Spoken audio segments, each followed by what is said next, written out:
Joe Biden is using the U.S. Treasury the way a 1920s party boss would use the safe behind his desk. Not least in trying to bribe younger voters, long turned off by the 81-year-old president. I'm honoring that commitment today. Voila, we got the Biden student loan debt forgiveness plan.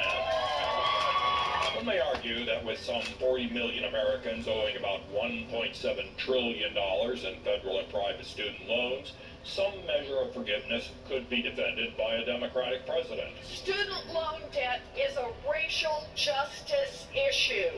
But the Biden proposal set off the what the heck is going on alarm. The Congressional Budget Office just put out a price for the plan, a price tag. They say $400 billion. No surprise then that the Supreme Court ruled that Mr. Biden had overstepped his presidential spending authority. Chief Justice Roberts, writing that the administration's claim that the plan was a mere modification was true only in the same sense that the French Revolution modified the status of the French nobility.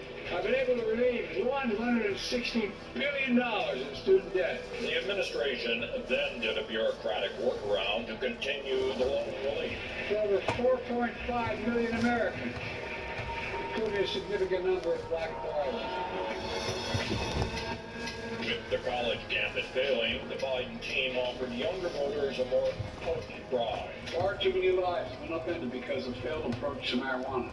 And I'm committed to righting those wrongs. On May 17, the Department of Justice proposed reclassifying marijuana as a Schedule III drug.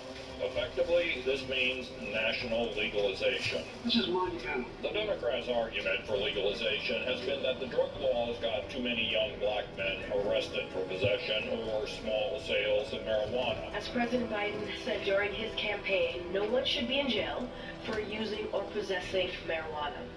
So much for that pitch. An April Wall Street Journal poll showed support for Donald Trump among black men at an astonishing 30%, up from 12% recorded in a 2020 Associated Press poll. My weekend update co-anchor Michael Che was going to join me here tonight, but in solidarity with President Biden, I decided to lose all my black support. What must be more maddening to the White House is the weak political benefit they've gained from the multi-trillions in spending. Investments. We poured a lot of money in the economy during the pandemic, and that turned out to be the right thing to do to avoid a depression. But then we kept going. We probably put around $2 trillion too much in. Inflation Reduction Act did not reduce inflation. In fact, it's inflationary, as you can see by these numbers. This is a nasty report. The misnamed Inflation Reduction Act alone committed nearly $400 billion in subsidies and tax credits for renewable energy projects and electric vehicles. In all, the spending runs to about $1.6 trillion. Much of this industrial policy is intended to unlock private spending to create jobs. I'd still call it bribery on a historic scale. We write equity into the laws. We write equity and inclusion into the work we do each and every day. Many of the green energy projects, EV sales, charging stations, offshore wind farms, would be dormant absent federal pulleys. A lot of the policies that the president is pushing Well, forward are incredibly popular. Joe Biden bribing them young folks for with that student loan bailout bullshit.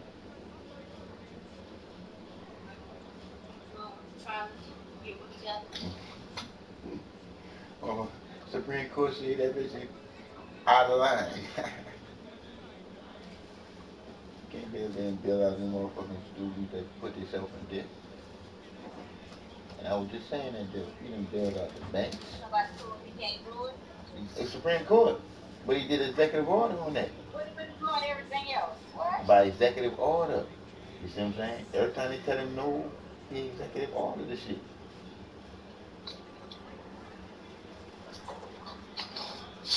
Might as well say how I mean it. We got a fucked up business going on here. We got criminals running our shit straight in the shit.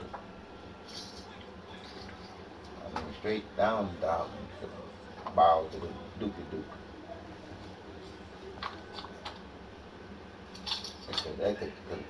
That bailout shit, to me, that don't make no sense. What about the people? with the other people that couldn't go to college because they ain't had motherfucking money. Let that. I swear, I'm standing there and I'm like, oh, that you can do this. And it's not right. It's just straight up. This is empty the company. The company. Well, Yeah, yes, you're right. Yeah, you ain't like you told the truth within yourself. You know what this is. Ain't nothing but a business, man. And we the business owner of the business, but the motherfuckers that's working for us is one is profitable. right. That's the reason why they hate Donald Trump. Because Donald Trump came in and threw the monkey wrench in their fucking engine. Come on now. His cabinet is the reason why he didn't go get Hillary Clinton bitch ass. And that set Hillary Clinton bitch ass up to do what she did to his ass. You see? And it's all because both parties are the same parties. Having the party on us. So they were trying to get that nigga impeached. Get his ass out of there. And that was both sides. Democrats and Republicans. Hold on, hold on. Now just call me back, baby girl.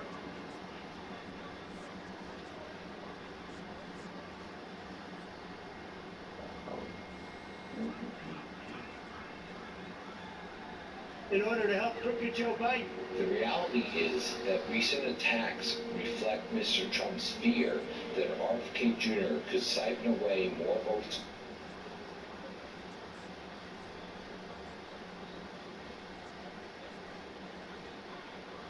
I like him a lot. 2 weeks before Robert F. Kennedy Jr. announced he was leaving the Democratic Party, Donald Trump likened himself to the now independent candidate. He's very much a libertarian in a certain way. I think I have certain qualities along those lines too. So what changed? RFK Jr. is a Democrat plant, a radical left liberal who's been put in place in order to help crooked Joe Biden. The reality is that recent attacks reflect Mr. Trump's fear that RFK Jr. could siphon away more votes from him than from Mr. Biden. A lot of people think that Jr. is a conservative. He's not. He's more liberal than anybody running on the Democrat side. In early May, Mr. Trump released a blistering video in which he says RFK's views run counter to Republican principles. He labeled Mr. Kennedy a big-time taxer, anti-military, anti-gun, an open border advocate, and an extreme environmentalist. It was quite the change in tone. Look, I could see having something to do with him into the future. You know, I think I like him. No one really knows which of his rivals Mr. Kennedy's candidacy will hurt more. Mr. Biden sees Mr. Kennedy as possibly reprising the role played by the Green Party's Jill Stein. Her vote totals in 2016 were slim, but had they gone to Hillary Clinton instead, Mr. Trump would not have been president. We don't want you, we don't want Trump. EGMA should open up. And like RFK Jr.'s supporters today, Ms. Steins were angry at her exclusion from the presidential debates. Make my day, pal. I'll even do it twice. Mr. Biden finally agreed to 2 debates with Mr. Trump, the first taking place June 27th. But RFK Jr. argues he should be taking part 2 because polling of openly Republican or Democratic Party voters only makes up 54% of the country. Independents. Guest services. Can I help you, sir? Don't you think that there should be an independent on the stage? Apparently, Mr. Trump's on board. He has absolutely no problem with RFK Jr. being on that debate stage. Hello? With Mr. No problemo. Kennedy polling today in double digits, Mr. Biden is taking no chances. The best way forward for America is to re-elect Joe Biden and Kamala Harris to 4 Are you still there? years. Not only has Mr. Biden set up a war room to track the Kennedy campaign and make it harder for him to get on the state ballots, he's also gathered endorsements from many members of the Kennedy family. Was there something you wanted? I know him. I have no idea why anyone thinks he should be president. What I do know is his candidacy is an embarrassment. So, how can I help? Who? Oh.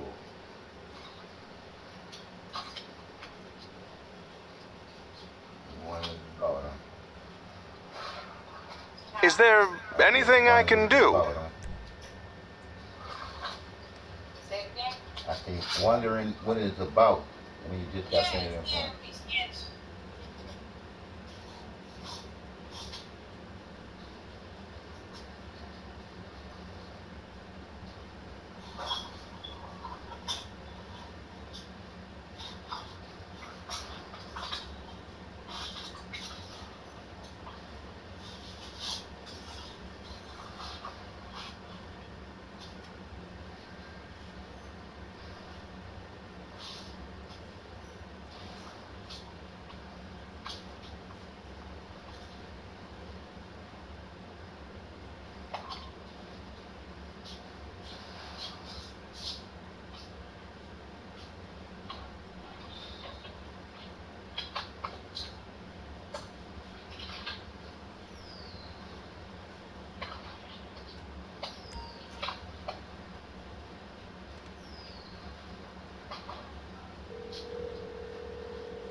Hello, sir. How can I be of help today?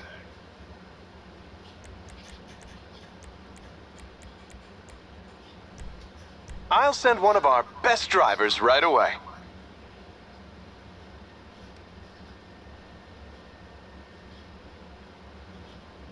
She went to my feet earlier. What time your appointment for? 3 o'clock. You ready out there, easy shit.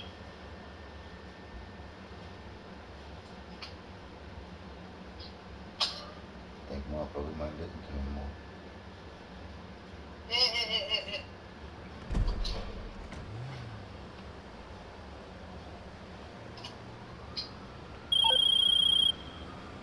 Hey, it's Vincent. It gives me supreme pleasure to report I am no longer mall security guard over at Rockford Plaza. In fact, these days, I'm in a position to offer you a lucrative, although unorthodox opportunity to make some money and sabotage one of your long-standing adversaries. If you're interested, meet me at the Vespucci police station. That's fucked up. On this game, I just came in the store, right? Guess what the cashier told me? I'll be watching you.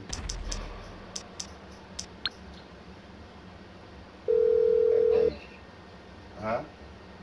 Yo, it's me. Yeah, boy, I'm about to Nah, I can't. Peace. I'm about to